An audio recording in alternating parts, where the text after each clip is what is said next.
We did a really cool hiking event where basically people come, they do a 3-4 mile hike, and then they get a discounted Honeygrow. It's a natural extension.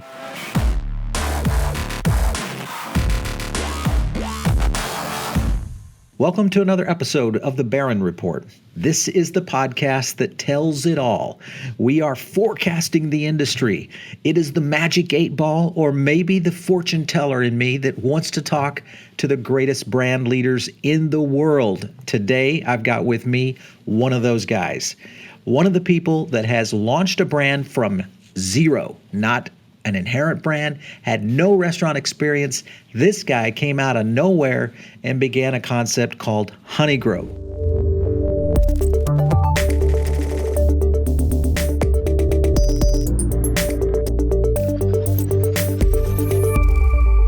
Justin Rosenberg, welcome to the show, man. Thanks, Paul. How are you? I'm doing great. So we've, of course, had Honeygrow on Fast Casual Nation, one of our top tier video shows here on the network. And I was really impressed when we got to visit you in DC, not only with the concept, it was the first time I had been in one, but really your story, how you kind of got in the restaurant business. I'd love for you to share that with our listeners. If you can kind of give us your backstory and kind of the launching of Honeygrow. Yeah, my pleasure. Really, I mean, I'm from New York and went to school, studied really more of a creative liberal arts background, and ultimately moved to Philadelphia. My first job was at Frankfurt Chocolate in South Philadelphia at the time, and ultimately got into real estate, just found it really interesting, and ultimately got into real estate finance and went to school for my MBA in finance. I didn't really have a background in it. I thought it was really interesting. I wanted to learn more about the business side of things. I did that for about 5.5 years, and I guess just like deep down inside of me, I just knew like my life was kind of ticking away, and my love of really design, art, music, and food. I just kept thinking about that, and so I just started working on a business plan based on things that I love, which is simple foods, wholesome foods, really great design and simplicity, and wrote a business plan, not knowing too many people in Philadelphia. I hit the streets and just tried to meet as many people as I could to pitch this concept. Honeygrow is a play on words of honest eating and growing local, and I thought about some really cool brands: Apple, Nike, Reebok. And I wanted a name that just was for itself, and just people would talk like, what the heck does this even mean? So Honeygrow is a play on words: honest eating, growing local. What you see is what you get. We're cooking everything in front of you. We're making everything from scratch: sauces, dressings, and ultimately, when it comes to the local side, we buy as local as possible. And it's not because of it's cool or trendy or we're trying to advertise it. It just tastes better. Like the food is just really good. And back in the day when I used to run the restaurants, nothing would be better. I could run to a hydroponic farm in Dickinson and pick up some really beautiful organic romaine and serve it that day. So it was like, 2 hours, 3 hours from harvesting a product. I mean, it was really special. And simultaneously, I started working in a restaurant down in Washington, D.C. for a chef I really admired, and just said, hey, like, can I work for you, work for free? And just learned back of house and just got my butt kicked a bit. But I want to be able to speak to more of a fine dining element, not just kind of just typical QSR or fast casual. I really want to understand fine dining and how we're sourcing and getting stuff. So did that for a bit, and then wound up ultimately finding that guy. Said yes, found a site, worked on the menu, worked on recipes, and ultimately the recipes were my own, and opened everything up and screwed everything up imaginable in the beginning. Just kind of you think it's going to work, and training, everyone's all happy. And then when you actually open it up and actual guests are coming in, you better execute. So we had a rough beginning. Lost like $35,000 the first month, maybe 40 something the second. My wife had our second daughter 3 or 4 weeks after we opened. It was nuts, but there was no turning back. So I really I lived at the restaurant. I ran it. I became the GM. I had to fire the GM. I just ran it day and night. And ultimately, by the 3rd month, we broke even. And by the 4th month, we hit a profit. And crazily, we decided to open a second location about 7 months after opening the first. But at that point, I knew how to run this. We had the right product, the right team, the right training, and opened that one up. And that one was successful from day one in Bala Cynwyd. And from there, it was really off to the races. Nice. That's the kind of the passion that is so fun to listen to, where individuals have started their career and or getting into the restaurant business, and just kind of that never say die approach, which is is great to hear in young entrepreneurs that are really getting going. So congrats to what you're doing there. Thank you, sir. Okay, so you kind of touched on two things that I think have separated Honeygrow a bit. We analyze, oh gosh, over 500 brands in our Foodable Labs Index, where we look at what consumers say, what the brands and how they engage, whether it's on social or on mobile. And one thing that really sticks out with your brand is the whole user interface, is what I'll call it. You walk in and it's almost like you're locking into a whole experience that comes with your customized touchscreens in the very beginning, those big 17 or maybe larger screens. Yeah. It's that draw to the beauty that you've kind of put in the design.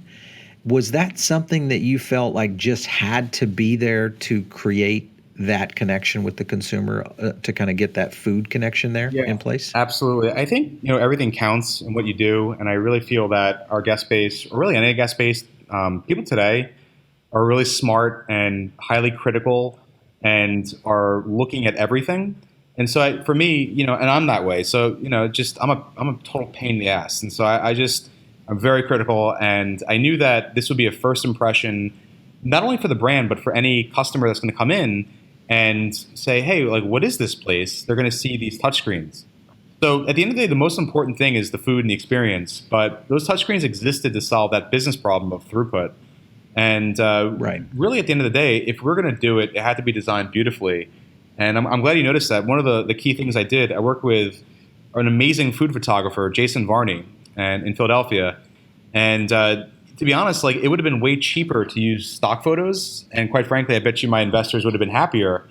But there's that authenticity thing that is so important and so real and so critical. Right. And that discerning eye that our customer base has, like, they'll notice like that kind of okay looking picture of a strawberry, or you know what, like, I didn't mind spending like a few minutes adjusting the strawberry and taking multiple shots and debating the picture. Like, there's something beautiful behind that. So we did that. And when it came to the actual design, the original touchscreens we had were good, but we wanted to do more. And so we designed our own UX. And so ultimately, it's that same push on authenticity and beauty. And you'll notice every one of our locations has a video as the intro screen. We're actually, the team right now, they're in Pittsburgh filming, but we filmed for 2 days, just really beautiful areas throughout the city, not just like the obvious, but hey, can we find a really cool street or a really great bridge? Can we find something that really is a bit more than just the obvious in those cities? And we have that as kind of an Easter egg on the touchscreen. So yeah, I'm glad you noticed that a lot of thought goes into it. And we definitely like crave making sure it's going to be beautiful and fun. We're working on some more cool stuff now. We're about to launch a new iteration of it. There'll be some really cool things like a secret swipe for a secret menu. Very, very inspired by going to In-N-Out Burger. I am no longer vegan. It's hard. Mm-hmm. But going In-N-Out and getting a double animal style, like, just the idea of a secret menu is so exciting. So we figured out how to do a secret swipe, which we're wrapping up right now. You do a really cool swipe and it unlocks secret menu items. So we're getting really creative with the kiosks. Well, and that's only going to lift your engagement and kind of reintegrate that whole approach that you guys have kind of embarked upon, which is building Honeygrow as a lifestyle brand. And that's kind of really the topic of today's podcast, is because we get this question a lot. I know when I'm speaking at conferences and, what creates a lifestyle brand? What is a lifestyle brand? And my explanation is always driven around one thing, and that is a brand that can move beyond the experience and connect it with food, and then connect all of that with community, is a lifestyle brand. Sure. So it's no longer, I'm just a restaurant and I have great service and great food. Or it's no longer, I have a great experience, maybe I don't have such great food.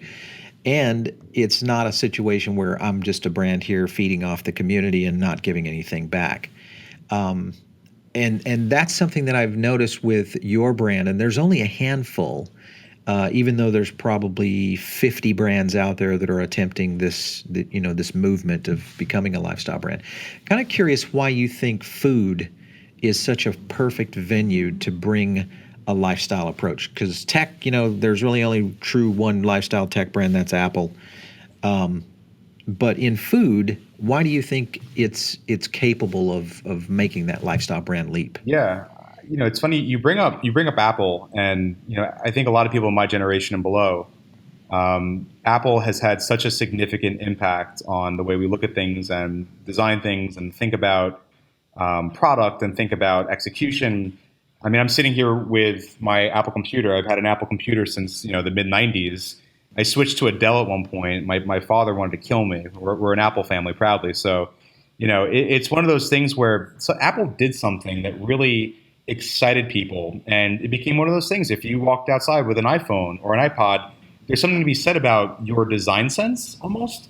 And I when I designed Honeygrow, I won't lie, like there was a lot of influence from Apple in terms of design. But I don't think anyone would want to eat at an Apple store. But how do you get that sleekness and that beauty that I think was there and make it a bit warmer and more inviting?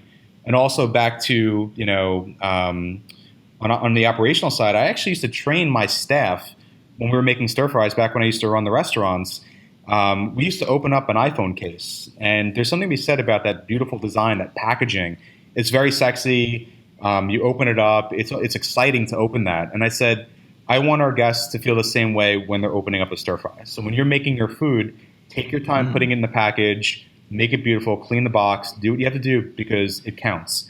And so again, that goes back to that lifestyle brand thinking, which is everything counts. And how do you do what you're doing in the restaurant outside? And I guess for me, it's one of those things where going back to Apple, it's like Apple makes you fall in love. Like you fall in love with your phone, you fall in love with your computer. It's like a really cool brand. It's something, there's a statement about you by having, that product. And I think that in today's world and fast casual, as you know better than anyone, there's so much competition. There's so many new concepts that are up and coming.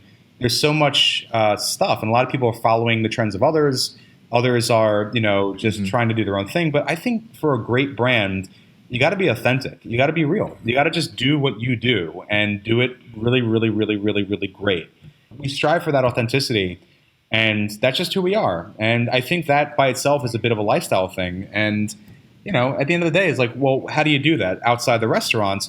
Well, we connect with different groups. So, for example, a lot of guys like to do things in schools with food. And we said, hey, you know what? That's been done so many times.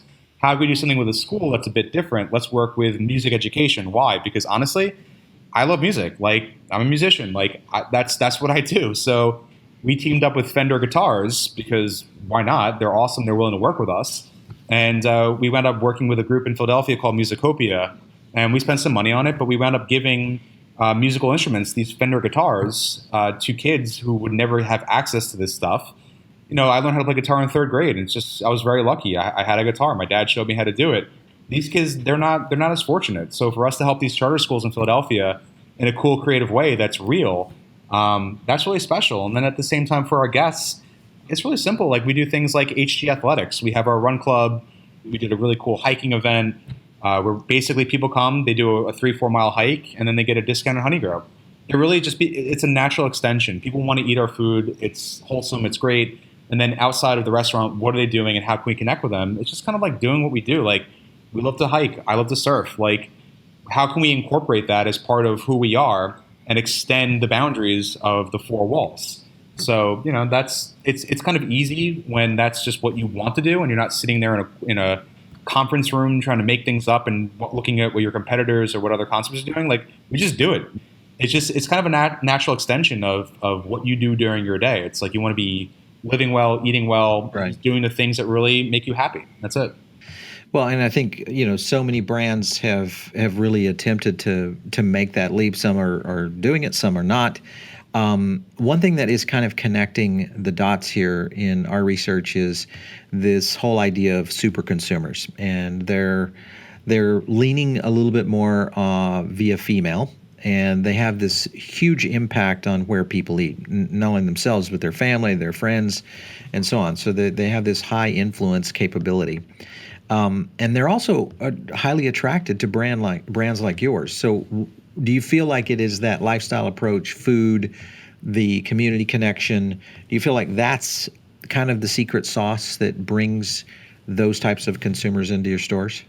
Yeah. I mean, I think that super consumers, people, I think the people that would have the influence really are looking for a really great experience, something that's really real. I mean, I think the challenge is creating that connection with the guest. And so you could do a million things, but if you're not doing it with some serious soul behind it, people can see through that. And you got to be transparent. Like we're a transparent company. You see us making the food. There's really no questions we wouldn't answer. Like we don't care. Like there's a realness to what we do, and I think those super consumers appreciate that from an ingredient standpoint, from an execution standpoint.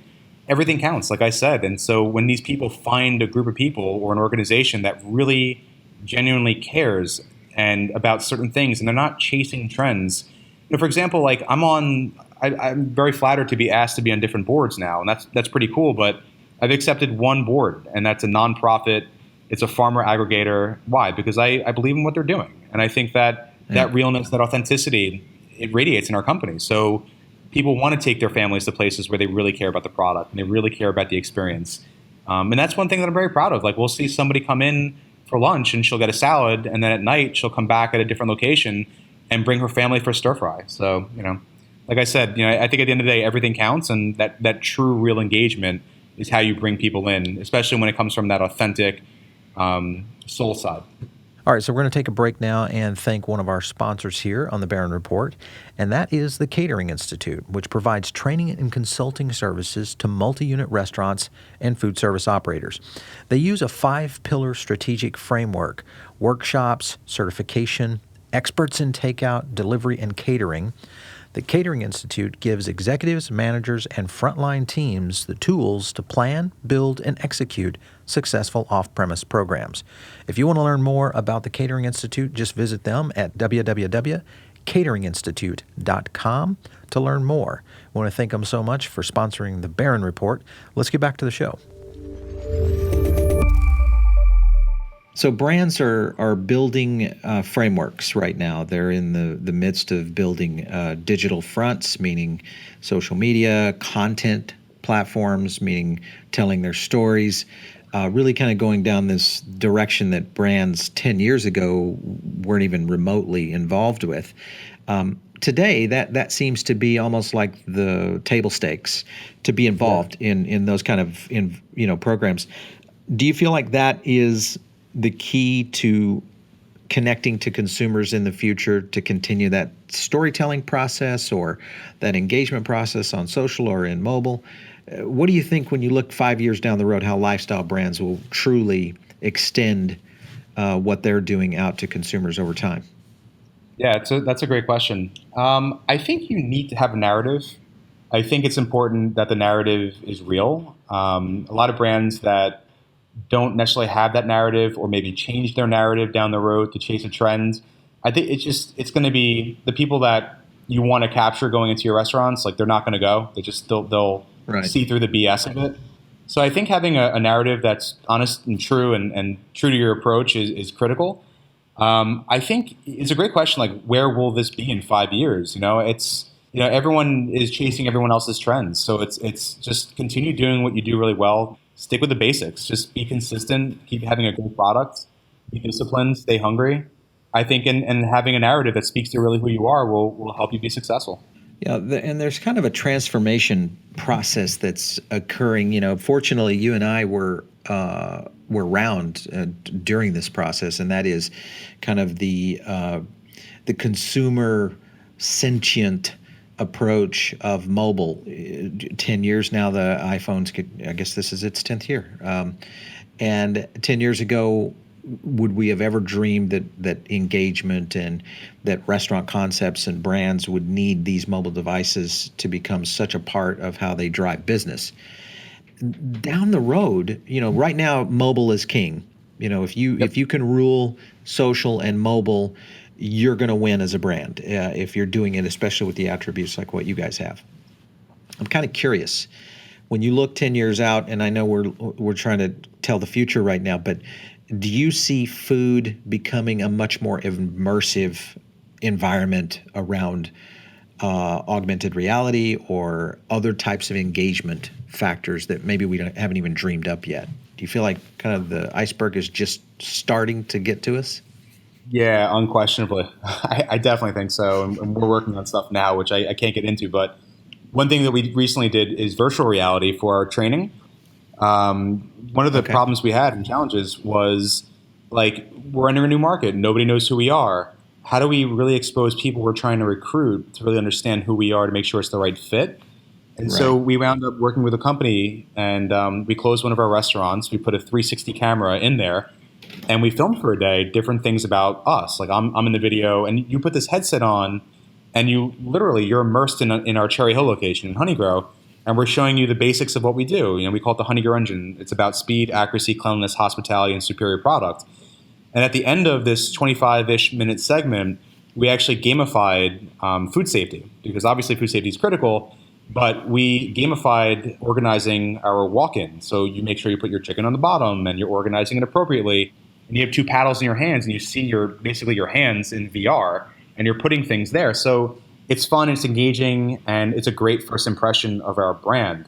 And so the purpose of it really is not only recruiting, but training. So that initial onboarding and training experience, people are coming in, and instead of giving them the traditional text, they're in it. Like they're literally in a Honeygrow, looking around, checking things out, watching people make a stir fry, explaining how to make our noodles, and they're into it. And then they take the headset off and be like, wow, that was really awesome. So we're making training really differentiated, fun, cool. And so going back to your question with AR, I think that's inevitable. And I think that the restaurant four walls will become a lot more immersive. And I think that'll tie back to some cool stuff that you could be doing to really engage your guests. I know we're working on that now. So I think it's inevitable. Well, as soon as you get close to that, please shoot me an email because we want to be there to try to catch some of that on camera Yeah, for one of the definitely. shows. There's been some poster brands out there that have actually kind of broken out. One, of course, Sweet Green, the DC-based brand, has done a great job at their whole Sweet Life concept and how they connect it to consumers.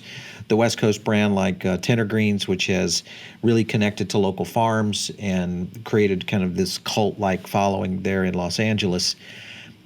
When you look at those two brands, and there's a handful of others that have been able to make this lifestyle leap, and you guys are now included in that list. You're in with kind of the titans of the lifestyle food business.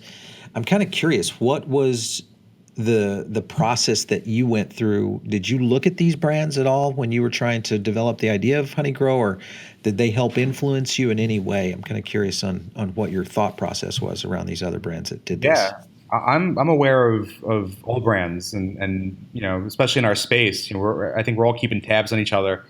I actually proudly would say that we go out of our way to be different than all of them, and I think what we really did well was, again, that authentic connection to our guests. We startup company in Philadelphia.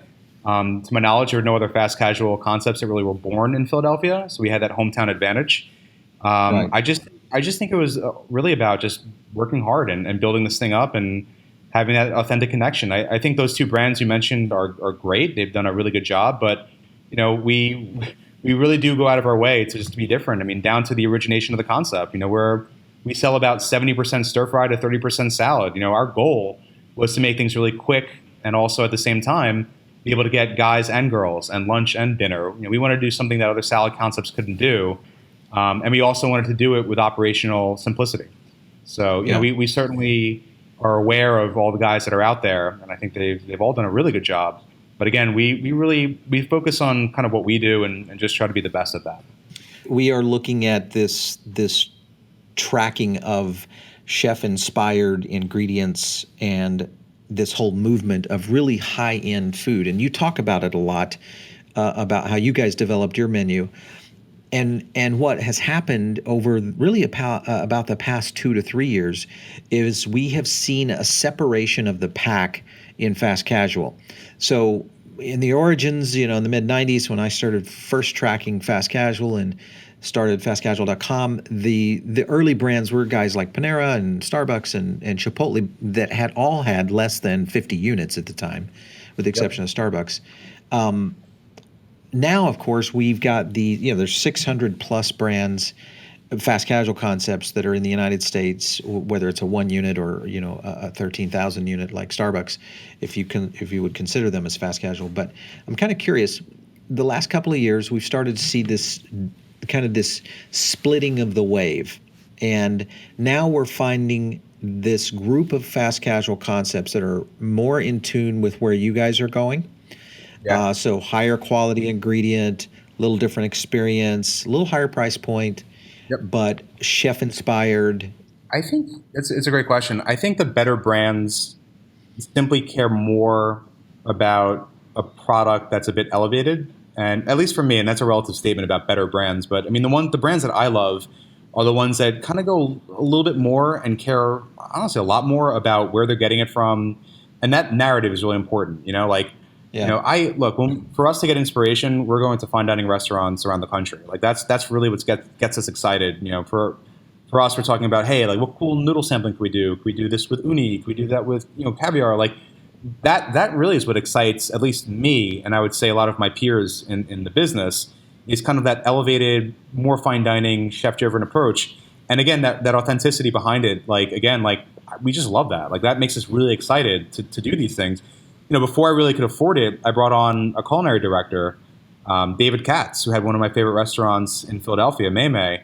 And I said, hey, like, my recipes are good, but I want you to take it up a notch. And so he worked on like the Philly roast pork and some other really great things that we have, our Chesapeake crab stir fry. We have a really great lobster stir fry. But like, that just speaks to who we are. Like, we're creatives and we love food. So I think those better brands do that. And I think a lot of what happens, what I've seen a lot of these bigger groups, they then jump on the bandwagon. They kind of, I guess it's harder to move faster, or maybe they're just different focus. But a lot of it starts with the smaller groups and then it kind of trickles to the big guys when they realize that's what people want. And I think ultimately the future of fast casual, it's a great question. I think pricing is going to rise because labor costs are just increasing. It's really hard to find great people, and we're all competing for people. And of course, you could talk about the future of resale and Amazon and everything else. But even though there's going to be increased vacancy in terms of real estate, we're all competing for that same 2,000 square foot-ish piece of real estate. And, that's just driving rents up. So rents are relatively higher and minimum wage is going up. And we don't hire anyone at minimum wage, but, to hire someone at $15, I think it's awesome. But the challenge is, how much more can you go above that before you start losing money as a company?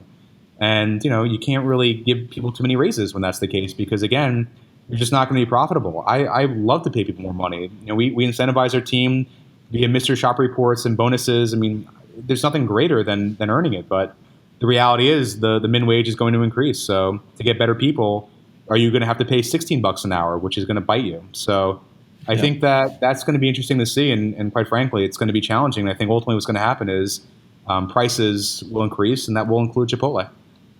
Yeah.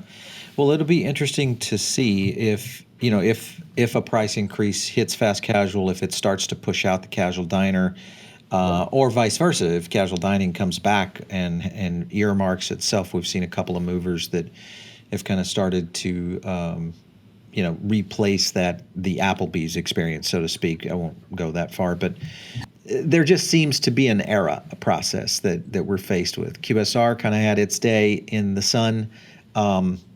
Now fast casual is really and clearly out in front and potentially impeding on both casual dining and QSR.